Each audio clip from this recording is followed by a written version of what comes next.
Over the last few years, I've bought a few Satechi products and always found they offered good quality and mostly premium build materials. I have previously tried their super low profile X1 Magic Keyboard alternative, but until recently, they've never offered a mechanical low or high profile keyboard. In this video, we're going to take a look at the SM1 from Satechi, their first low profile mechanical with Bluetooth, 2.4 GHz, and tactile switches for a price of $99.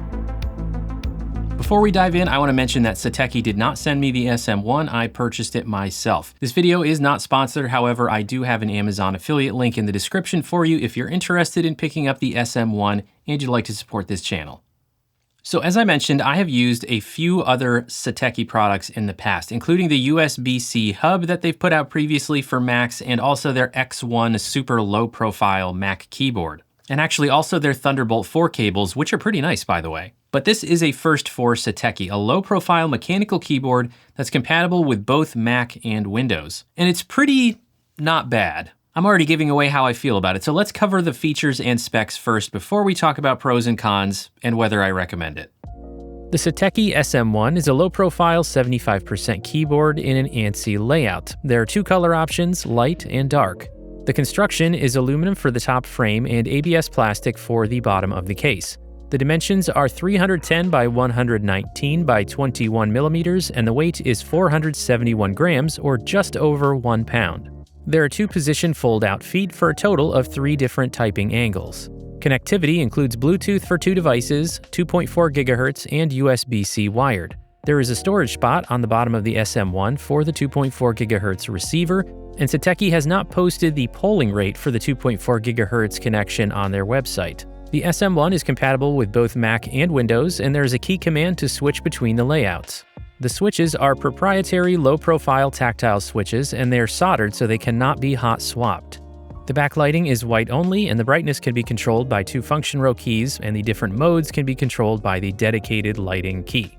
The battery is 2500 mAh, and Satechi estimates up to 2 months of use time with all the lighting turned off, and 16.5 hours with the lighting turned on. The keycaps are MX, ABS, shine through, and color themed for the light and dark color options. The SM1 is available directly through Satechi's website as well as through Amazon for a price of $99 US.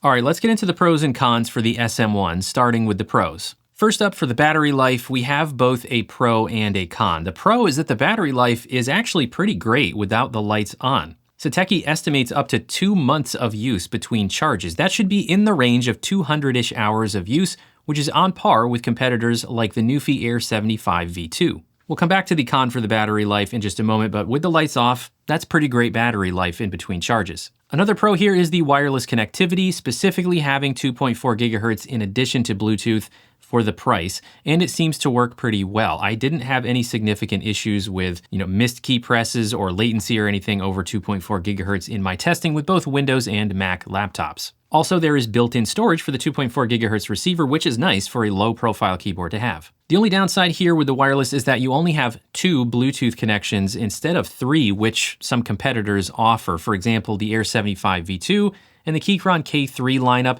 they all offer 3 Bluetooth connections. So with the SM1, you've just got 2 Bluetooth connections plus the 2.4 GHz. So at least you still have 3 overall. If you do have 3 total devices that you want to pair it with, you are missing that 4th connection that some of the competitors offer. Now, in comparison to the Logitech MX Keys Mini for Mac, I'm glad to see the SM1 also works over the wired connection mode so that you can use it while charging. Of course, many competitors also offer this, so it's not really a strong pro, but it is an advantage over the MX Keys because that one just doesn't doesn't do anything over the wired connection, it only charges the keyboard. Another pro here, the backlighting, although it's white only, and it's also pretty simple, it's actually pretty good. Even on the lowest setting, it's bright enough to illuminate the legends well. And you can also use the SM1 sitting on top of your laptop keyboard, just like the Nufy Air 75 and the Keychron K3. So if you like to sit on the couch and write the articles for your website, but you don't want to use your laptop keyboard, oh, is that just me? Well, at any rate, you can use the SM1 on your laptop, which is nice. Now, Satechi has been known for making Mac accessories, but the SM1 comes with both Mac and Windows modifier keycaps, and there is an easy key command for switching between the layouts. All right, before we talk about the cons, I just want to talk about the overall design of the SM1 here, kind of in between in more of a neutral space,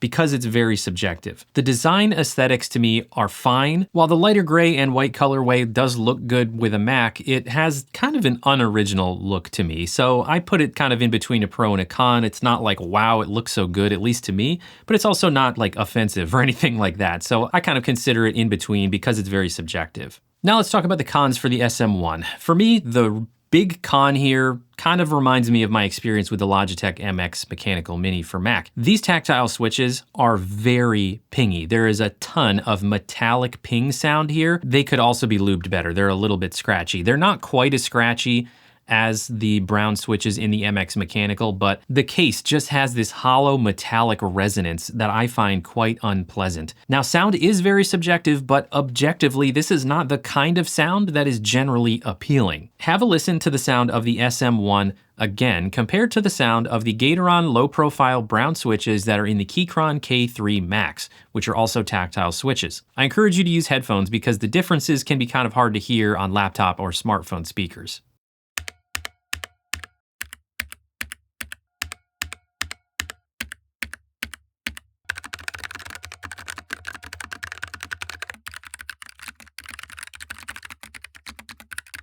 Now also, the switches are not hot swappable, which by itself is not a deal breaker, but if the switches are not great, then it is not so great that you can't easily swap them out. Continuing on the theme of the sound and typing experience, there's also some significant stabilizer rattle on the spacebar and the backspace keys on my example at least. That is something that thankfully you can do maybe a little bit more about. You can lube the stabilizers and see if some of that rattle goes away, but nonetheless, there's a bit more rattle there than I would like. Also, the build quality. To me, it's kind of just so-so. Now, this isn't really a huge con because it's not really bad. It doesn't feel super cheap. It's also not a really expensive keyboard either. But I don't personally think it feels very premium, so it's a little out of character with some of the other products that I've had from Satechi that have had a more premium feel. It feels rather lightweight, which might be a good thing for travel, but in terms of feeling like a nice solid keyboard, it feels a little too lightweight for me. And the plastic on the bottom also doesn't feel as nice as the plastic bottoms of some other keyboards that this competes with, like the Nufy Air 75 V2 or the Keychron K3 lineup.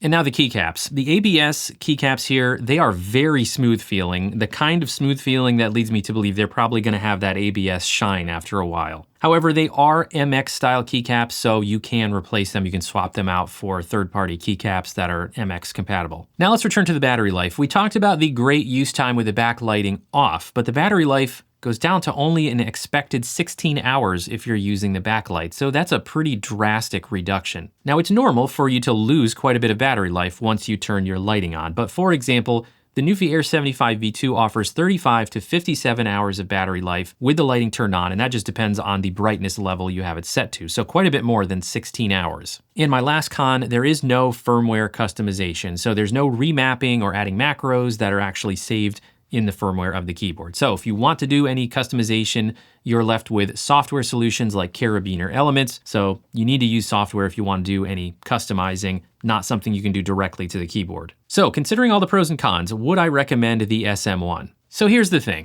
If this was priced lower at say $79, I wouldn't complain as much about the cons that I mentioned. But for a price of $100, I'd personally take the Keychron K3 Max easily, because you can get it for $94 if you don't want hot swappable switches and you're okay with white only backlighting. And the price only goes up to $114 with full RGB and hot swappable switches. And you get QMK firmware with full customization using VIA that you don't get with the SM1. And also the switches are just better. Again, I know that keyboard sound is subjective, but that pingy resonance here, it's just not pleasant. So at the end of the day, I guess I kind of don't really recommend the SM1, especially considering what the competition is offering for very similar prices. That being said, if you find it discounted and you can pick it up for significantly less than some of those competitors, like the K3 Max from Keychron or the Newfie Air 75 V2, then I could see picking it up. I would also check out options like the ASIO Cascade, which I reviewed quite a long time ago, but in my opinion, the typing feel and sound of that keyboard, overall the experience was